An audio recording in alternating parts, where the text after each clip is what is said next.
এই জিনিসগুলা একই ঘটনা কিন্তু বারবার আমার সাথেই ঘটতেছে, বারবার মানে আমার সাথেই ঘটতেছে একই ঘটনা, কিন্তু এটা রহস্য কিন্তু আমি এখন পর্যন্ত মানে আমি বুঝতে পারতেছি না এটা কি ঘটতেছে আমার সাথে। প্রথমে ঘটনা হচ্ছে 1998 সালের দিকে। সেই সালটা হচ্ছে গিয়ে এলাকায় হচ্ছে গিয়ে বন্যা হয়। হ্যাঁ, 98 বন্যা সারা বাংলাদেশই হয়। তো আমাদের বাসার চারপাশেও বন্যা হয়। হ্যাঁ, তো আমার বাবা হচ্ছে গিয়ে সেই সময়টাতে দরজার ভিতরে ইট দেয় যেন ভিতরে পানি না আসে। তো ইন দ্য মিন টাইম কি হয়, তখন মাল্টিপ্লাগ গুলো ছিল হচ্ছে গিয়ে নিচে থেকে হচ্ছে গিয়ে রড গুলো দেখা যেত বা স্ক্রু গুলো দেখা যেত। মাল্টিপ্লাগ দিয়ে ফ্যান দিয়ে বাতাস দিত, বাতাস দিয়ে ইটটা তাড়াতাড়ি যেন শুকানো যায় এটা একটা চেষ্টা করতেছিল। তো বাবা হঠাৎ করে মাল্টিপ্লাগ নিচে হাত দেয় এবং একই সাথে মানে একটা কারেন্টের বিশাল একটা শক খায়। শখে 10-12 হাত পিছিয়ে চলে যায়। তো আব্বুর একটা অ্যাক্সিডেন্ট তখন ঘটে।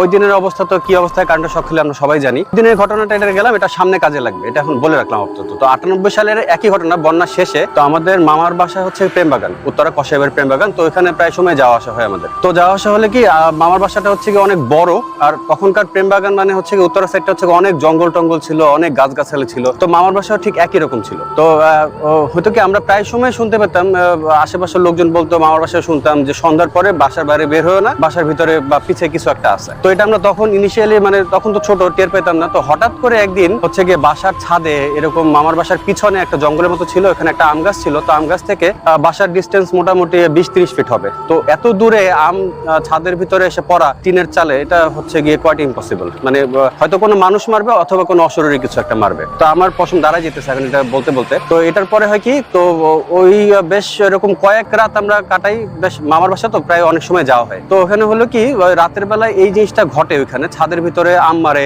জানালার যে চিপাটা থাকে বিল্ডিং এর ওইখান থেকে হচ্ছে গিয়ে হুট হুট করে ধুমধুম করে যায়, চাল দিয়ে ধুমধুম করে যায়। তো তখন আর আমার মা আমাদেরকে কিছু বলেন। তো বাসায় আসার পরে বলে যে এরকম ঘটনা, মামার বাসার পিছনে 3টা জিন আছে। তো 98 শেষ হলো। তো 99 দিকে হচ্ছে গিয়ে হয় কি, আমাদের বাসার পাশেই, আমরা যে এখানে থাকি আমাদের বাসার পাশে এক বড় ভাই আছে। তো বড় ভাই সন্ধ্যার দিকে হচ্ছে গিয়ে আমরা সবাই ছোটবেলায় তাড়াতাড়ি বাসায় ঢুকে যাই। তো ওই দিনও আমি আড্ডা কি মানে খেলাধুলা করে ছোটবেলায় সন্ধ্যায় তো বাসায় ঢুকে যাই মাগরিবের আগে। তো ওই বড় ভাই করে কি, সন্ধ্যার দিকে ওনার বাসায় ঢুকতে একটু দেরি করে, উনি সবার শেষে স্ট্যাম্প গুছায় টুছায় বাসায় যেতেছে। আমাদের পাশের বাসা ছিল পিছনে অনেক জঙ্গল। তো ওখানে একটা কামরাঙ্গা গাছ ছিল, কামরাঙ্গা গাছের গোড়ায় দেখলো যে একটা ছোট্ট একটা বাচ্চা বসে আছে। তো সে বলতেছে যে কি ব্যাপার, কি রে তুই এই জায়গায় বসে কি করতেছিস? এরকম করে একটা হাত দিল। হাত দেওয়ার পরে বাচ্চাটা এরকম মাথা ঘুরে তাকালো, তাকানোর পরে সে ওখানে ইনস্ট্যান্ট হচ্ছে গিয়ে একদম সেন্সলেস হয়ে যায়। হ্যাঁ, ধূপ করে শব্দ হয়। তো আশেপাশে সবাই দৌড়ে আসে। আসার পরে তারা ওখান থেকে হচ্ছে বাসায় নিয়ে যায়। বাসায় নিয়ে যাওয়ার পরে তারা জিজ্ঞেস করে যে ঘটনাটা আসলে কি। তো ওই দিন হচ্ছে গিয়ে দেখেন, রিলেট করতে পারবেন পুরোটা স্টোরিতে, যে ওইখানে আরেকটু থাকলেই কিন্তু আমার সাথেই ঘটনাটা ঘটে যেত। তো ওই ভাই বললো যে ওই বাচ্চার চেহারাটা একদম বিদঘুটে, একদম মনে হইতেছে যে বিভিন্ন জায়গায় খাওয়া, লাল টাল চোখ। হ্যাঁ, তো এরকম বাচ্চা আশেপাশে সে কখনো দেখেনি। এবং এরপরে দেখেন ওই বড় ভাই প্রায় সময় দেখা যায় যে রাত্রেবেলা হচ্ছে গিয়ে আশেপাশে 12টা-1টার দিকে কারেন্ট চলে গেলে, তো আমাদের তখন তো অনেক কারেন্ট যেত। হ্যাঁ, তো অনেক আগের কথা। তো ওই কারেন্ট গেলে সে রাত্রেবেলা অযথাই মানে কোনো কাজ নাই, কারেন্ট চলে গেছে, সে বাঁশি বাজাইতেছে। রাত্রে 1টা নাই 2টা নাই বাঁশি বাজাইতেছে। তো এই ঘটনার সাথে দেখবেন প্রত্যেকটা ঘটনা আমার এখানে একটার সাথে একটা রিলেট করা যাবে। হ্যাঁ, কেন মানে একই ঘটনা দেখা যেতেছে যে আমার সাথেই মানে আমি ফেস করতেছি, আমি শুনতেছি, একই ঘটনা রিপিট হচ্ছে বারবার। 1999 ঘটনাটা গেল, এরপর হয় কি 2000 সালের ঘটনা বলি। 2000 সালের ঘটনাটা যেটা, সেটা হচ্ছে গিয়ে আব্বু তো 98-তে হচ্ছে কারেন্টের শকটা খায়। খাওয়ার পরে হচ্ছে গিয়ে তার ব্রেইনে একটা ড্যামেজ হয়, এরকম পড়ে যায়। ড্যামেজ হয়, আমরা বিভিন্ন ডাক্তার দেখাই, বাংলাদেশে বড় বড় যে হসপিটাল গুলো আছে সেই হসপিটালের ডক্টর গুলো আমরা দেখাই। তো দেখানোর পরে হয় কি, তারা কোনো কিছু সলিউশন দিতে পারে না। তো সলিউশন দিতে যেহেতু পারে না, আমাদের একটা রিচুয়াল আছে গ্রামের দিকে, যদি বলি একটু ভিতরের দিকে, ঢাকা শহরের বাইরে, যে কবিরাজকে দেখায়। তো আমরা এলাকার একজন কবিরাজকে দেখাই। তো কবিরাজ বলে যে অমুক দিন আপনারা আসবেন। তা আমরা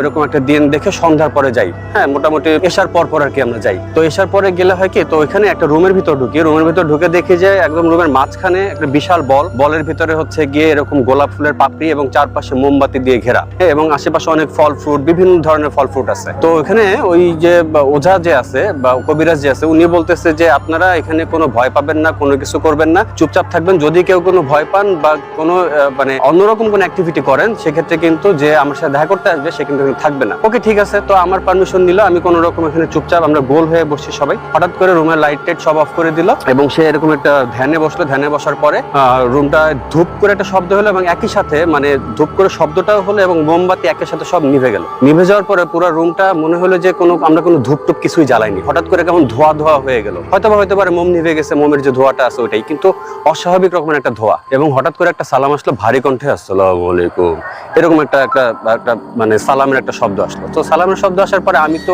প্রচন্ড রকম ভয় পেয়েছি, মানে আমি তো অনেক ছোট। তো হঠাৎ করে ওই লোকটার ওয়াইফ উঠে এরকম লাইটটা জ্বালাই দিচ্ছে, বলতেছে না আপনাদের এখানে কিছু একটা হয়েছে, আপনারা কিছু একটা করছেন যার কারণে সে আইসে আবার চলে গেছে। তাহলে কেন হবে? তো আমি ওই কবিরাজের দিকে তাকায় দেখলাম উনি ঘামতেছে এবং গামছা টামছে এরকম মাথার উপরে দেয়া, উনি হচ্ছে গিয়ে ঘামতেছে, প্রচন্ড রকমের ঘামতেছে। তো ওই ঘটনা ওইখান থেকে গেল, যাওয়ার পরে আমি নিয়ে চলে আসলাম। তো উনি ওই কবিরাজ বললো যে এখানে এই ঘটনাটা আর ঘটবে না, মানে আমরা এই যে বসছি ওই জিন ইনি আর আসবে না। কিন্তু উনি আমাকে একটা খবর দিয়ে গেছে। কি খবর দিয়ে গেছে এটা আমরা বলবো, কয়দিন পরে আসবো। তো কয়দিন পরে ওনারা আমাদের বাসায় আসছে। বাসায় আসার পরে আমাদের বাসার ঠিক মাঝখানে, আমাদের বাসার সামনে এবং চারপাশে, তখন আগের কালের বাসা তো 3 কাঠা জমির উপরে চারপাশে অনেক ছাইরে মাঝখানে বাসাটা করা হয়েছে। তো চারপাশে মোটামুটি ভালোই জায়গা আছে বাউন্ডারির ভিতরে। তো বাসার মাঝখানে উনি একদম বিল্ডিং এর ভিতরে ঢুকছে, আমাদের নিচতলা বাসা। ঢুকে উনি একটা বাটি নিল, বাটির ভিতরে সরিষার তেল নিছে অল্প একটু, তারপরে রসুন নিছে, আরো কি জানি নিল। নিয়ে তারপর উনি কি একটা দোয়া পড়লো না কি পড়লো ওনাদের আছে, এটা পরে এরকম একটা হাত দিল, ডান হাত বা বাম হাত একটা দিছে। তারপর হঠাৎ করে দেখলাম সে একদম ফুল ফোর্সে বিল্ডিং থেকে বের হয়ে গেল। বিল্ডিং থেকে বের হয়ে এবং হচ্ছে গিয়ে এন্টি ক্লক বা ক্লক ওয়াইজ পুরো বিল্ডিংটা সে ঘুরলো। এবং ঘোরার সময় সে প্রত্যেকটা কোনায়, আমাদের যে 4টা কোনা থাকে বিল্ডিং এর, 4টা কোনায় বাউন্ডারিতে যায় যে এরকম থামলো, থামার পরে এরকম ঘুরলো, ঘুরে টুরে আবার গেল। এবং জানলাগুলো থেকে তার এই হাতটা পুরো কেটে গেছে, জানলা টানলা খোলা ছিল, কেটে গেছে। সে বাসার মাঝখানে ঘুরে এসে এন্টি ক্লক বা ক্লকওয়াইজ ঘুরে আবার মাঝখানে এসে থামলো। থামার পরে সে একদম এরকম মানে পড়ে গেল, একদম ডাইরেক্ট মানে সেন্সলেস অবস্থা পড়ে গেছে। তারপর তার পানি টানি দিয়ে আমরা ঠিকঠাক করছি। ঠিকঠাক করার পরে সে ওই তার ওয়াইফকে নিয়ে আসছিল, ওয়াইফকে নিয়ে তারপরে বিল্ডিং এর কোনায় কোনায় গেলে এবং 4টা কোনায় থামছে, 4টা কোনা থেকে সে 4টা তাবিজ উঠাইছে। তো এই তাবিজটা উঠানোর পরে হয়েছে কি, মানে আমরা তো বুঝতে পারছি যে কি ব্যাপার, কি মানে আমাদের তো কোনো শত্রু নেই, তো আমার ব্যাপারে কে তাবিজ করলো। হ্যাঁ, তো এই সমস্ত চিন্তা ভাবনা আমরা গেলাম। এরপরে হলো কি, এই তাবিজের ঘটনা এখান থেকেই মোটামুটি রকমের শেষ। এই তাবিজের নিয়ে মানে এরপরে আর কোনো ইস্যু হয় না আমাদের। মানে উনিও বলতে চায় না কে তাবিজ করছে বা কি আসলে বিষয়, কিন্তু ওইখানে কিছু একটা তো ঘটছে, কারণ ওনার তো মানে অন্যরকম কোনো শক্তি নাই, তাই না? যে মানে কোন শক্তিতে সে এই তাবিজগুলো বের করবে, তাই না? বা এর আগে থেকেই আমাদের বাসাটা এমন সিকিউর যে আমাদের বাসায় বাইরের কোনো মানুষ ঢুকতে পারবে না, যাই সে তাবিজ করে, মানে এটা কোনো জিনি বা অশরীরী কিছু একটা এটা করছে। তো দেখেন যে এই জিনিসগুলা একই ঘটনা কিন্তু বারবার আমার সাথেই ঘটতেছে, বারবার মানে আমার সাথেই ঘটতেছে একই ঘটনা, কিন্তু এটা রহস্য কিন্তু আমি এখন পর্যন্ত মানে আমি বুঝতে পারতেছি না এটা কি ঘটতেছে আমার সাথে। তো এই হচ্ছে গিয়ে ঘটনা। তো আমি জানি না এটা কারো কোনো উপকারে আসবে কিনা, কিন্তু আমি মনে করতেছি যে আমি মনে করি যে জিন জিনদের মতো থাকবে, ইনসান ইনসানের মতো থাকবে। জিন যদি মানুষের ক্ষতি না করে আমাদের উচিত এটা নিয়ে বেশি ঘাটানো। আর হচ্ছে কি, জিন কিন্তু মানুষদের প্রচন্ড ভয় পায় জিনরা, কারণ জিনরা ইবাদতেই ব্যস্ত থাকে। আর যে খারাপ জিন আছে তারা হচ্ছে গিয়ে উসিলা খুঁজতে থাকে, যেমন খারাপ মানুষের মতো আর কি, উসিলা খুঁজতে থাকে যে কিভাবে ভর করবে। এখন আমাদের অল্প কয়েকজন মানুষ যে ভয় পায় তাদের জন্যই কিন্তু মেইনলি হচ্ছে গিয়ে জিনরা আমাদের উপর আসর করে, এবং যেটা হচ্ছে গিয়ে এখন প্রভাব পড়তেছে। ঠিক আছে, তো আমি বলবো যে আপনারা কেউ ভয় পাবেন না, জাস্ট হচ্ছে গিয়ে তারা তাদের মতো থাকবে, আমরা আমাদের মতো থাকবো, তাহলে ইনশাআল্লাহ